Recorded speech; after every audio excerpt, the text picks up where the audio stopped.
नमस्कार दोस्तों। इस दुनिया में जो कोई भी आधा अधूरा ज्ञान लेकर और बहुत ही बड़ा ज्ञान सोशल मीडिया पर देता है और इतिहास को तोड़ मरोड़ कर लोगों के सामने पेश करता है और करोड़ों लोगों की आस्थाओं को ठेस पहुंचाता है, तो ये कलाएं शायद आपने ध्रुव राठी के अंदर कूट कूट कर भरी हुई देखी होंगी। जी हाँ दोस्तों, क्योंकि पहले भी इन्होंने कुछ वीडियो रामायण को एक माइथोलॉजिकल स्टोरी बताकर उसे नकारा है। उन्होंने यह भी कहा है कि भगवान अल्लाह ईश्वर गॉड इनका कोई अस्तित्व नहीं है। देखो, आप एक एथिस्ट हो, मैं आपकी बहुत रिस्पेक्ट करता हूँ, लेकिन एथिस्ट का होना मतलब क्या है? भगवान पर विश्वास ना रखने वाला। लेकिन उसके बाद भी आप ऐसी बातें कर रहे हो, क्या आपका एथिस्ट होना एग्जिस्ट करता है? लेकिन उसके बाद भी ये रामायण में अपनी बनाई हुई ज्ञान दे जा रहे हैं। मतलब जब आप भगवान में विश्वास नहीं रखते हैं तो आप कितने प्रूफ के साथ कह सकते हैं कि रामायण एक माइथोलॉजिकल स्टोरी है?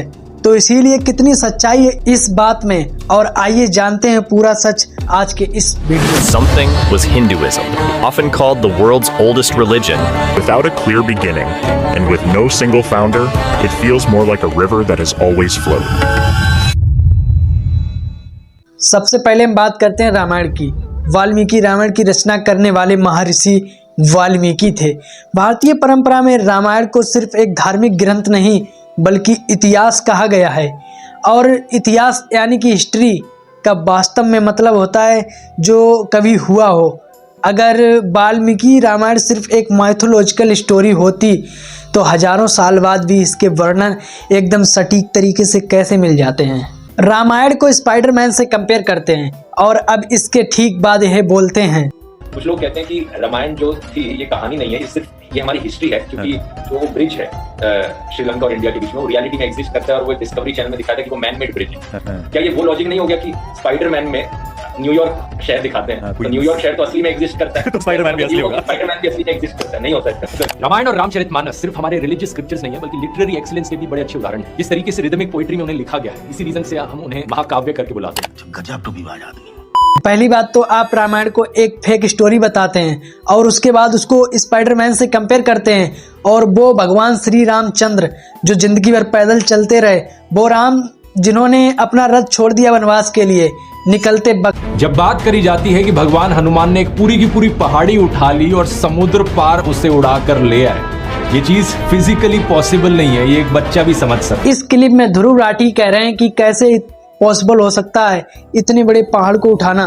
ध्रुव राठी इस स्टेटमेंट में पता चलता है कि ये हनुमान जी की शक्तियों को कम आंक रहे हैं।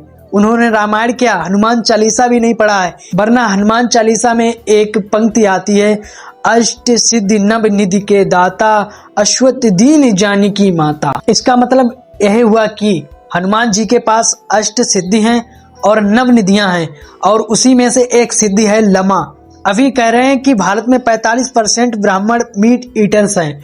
ब्राह्मण तो ओरिजिनली मीट ईटर्स ही थे। ये तो बौद्ध और जैन धर्म के लोगों ने जिन्होंने उन्हें मीट खाने से रोका। वाह, अब इनके हिसाब से चलें तो थाईलैंड में तो 80% बुद्धिस्ट मीट खाते हैं। इसका मतलब ये हुआ कि बौद्ध धर्म के लोग जो ओरिजिनली मीट ईटर्स थे, ये तो आचार्य प्रशांत ही थे जिन्होंने गौतम बुद्ध को अहिंसा की राह पर चलाया और वेजिटेरियन बनाया। यानी कि इनके हिसाब से देखें तो जिसने मीट खाना नहीं छोड़ा तो उसे शूद्र बना दिया जाएगा। अरे भाई, जब मीट खाने वाले लोग शूद्र बना दिए जाएंगे तो आज भारत में 45% ब्राह्मण मीट ईटर्स कैसे हो गए? और इसीलिए जब जब मर्यादा पुरुषोत्तम भगवान श्री राम के गुणों का गुणगान हुआ है, तब तब ऐसे लोगों के दिलों में ईर्ष्या जरूर हुई है। अब इन्हें क्या लगता है कि वह कोई हिरण था जो कि बगीचे में खेलने आया था, लेकिन इन्हें क्या पता था कि वह एक राक्षस था जिसका नाम मरीच था। ये राक्षस क्या किया करता था? जो मुनि और ऋषि थे ना, जो अपना यज्ञ करते थे, ये उनके यज्ञ में जाकर उनको डिस्टर्ब किया करता था। तब एक प्रिंस मर्यादा पुरुषोत्तम श्री राम ने अपने एक तीर से इसे कई मीलों दूर छोड़ दिया।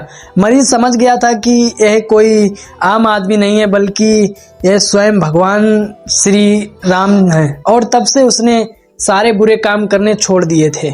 फिर कुछ साल बाद रावण ने मरीज को बुलाया और कहा कि तुम हिरण के रूप में जाकर राम को डिस्टर्ब करो। मरीज जानता था कि अगर वह नहीं माना तो रावण उसे मार देगा, तो मरीज ने सोचा इससे अच्छा प्रभु राम जी के हाथों से ही मरना अच्छा रहेगा, और इसीलिए सुनहरा हिरण दिखा और राम जी उसके पीछे भागने की एक्टिंग करने लगे ताकि मरीज को उनके हाथों से मुक्ति मिल जाए। और राम जी का मरीज के पीछे भागने और उनका मारना दोनों एक ही चीज है।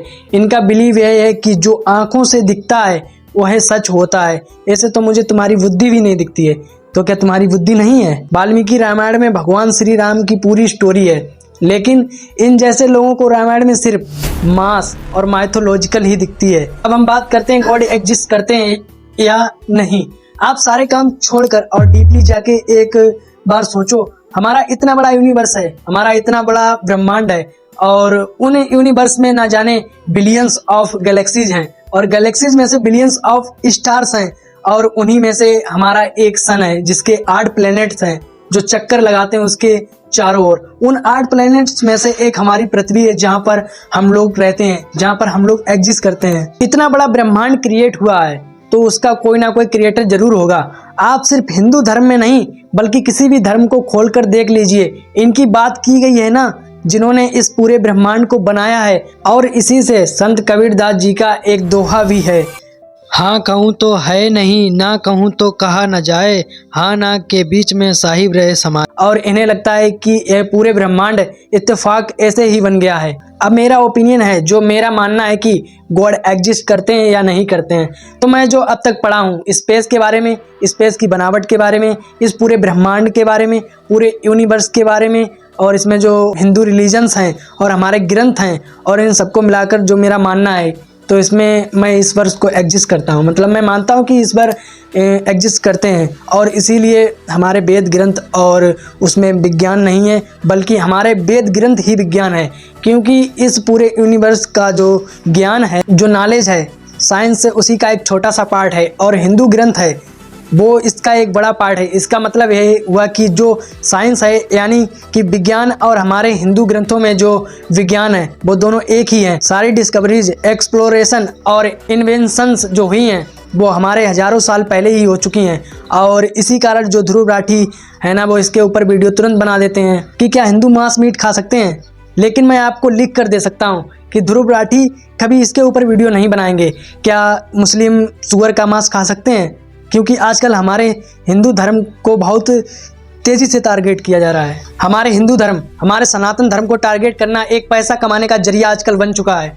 अब आखिर में सच क्या है और झूठ क्या है, यह तय करना आपके हाथों में है। हम सिर्फ सवाल देकर आपको इग्नोर करना नहीं जानते बल्कि उसका जवाब देना भी जानते हैं। मैंने बाकी सोशल मीडियाज अपने डिस्क्रिप्शन में दे रखे हैं, और आप जाइए उनको ज्वाइन कर सकते हैं। और फिर मिलते हैं किसी नेक्स्ट वीडियो में, तब तक के लिए धन्यवाद, टाटा, बाय बाय, जय हिंद, वंदे मातरम।